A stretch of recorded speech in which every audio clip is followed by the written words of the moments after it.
The first 4 videos in this training were about radical listening and vulnerability and how to use it to support yourself and those around you. Now we're going to take a look at what it looks like to practice support in action and bring it to your communities. If you're watching this video, you've probably participated in a traditional door knocking canvas, where you typically spend 2 to 5 minutes tops at the door. In deep canvassing, we look to foster greater trust and stronger relationships by making the door conversations longer and deeper. Deep canvassing helps us, 1, to deepen understanding between people, 2, build stronger relationships, 3, create long-lasting impact on the voter or resident, and 4, unroot deep biases. Across the country, groups are using deep canvassing to tackle thorny issues like abortion, rights for transgender people, and racial justice. We've used it to tackle issues in Boston like gun violence, school discipline, and charter school expansion. So how does deep canvassing work? Well, step 1, you need to decide on the issue and gathered interested volunteers. In Boston, our youth organizers decided an issue that they cared about deeply was school discipline, namely school suspensions.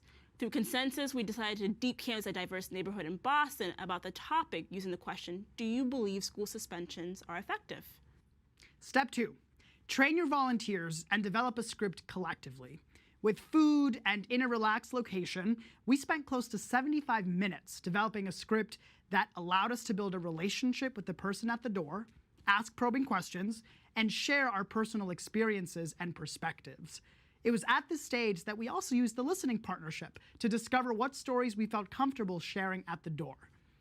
When developing the script, it's important to ask your question at the beginning of the conversation to gauge where they stand on the question, and then again at the end of the conversation to see if their perspective has shifted. Usually, you want the person at the door to rate themselves on a scale of 1 to 10. This allows them to interpret where they stand for themselves, instead of relying on the canvasser to guess or interpret. Step 3, go out and knock on some doors.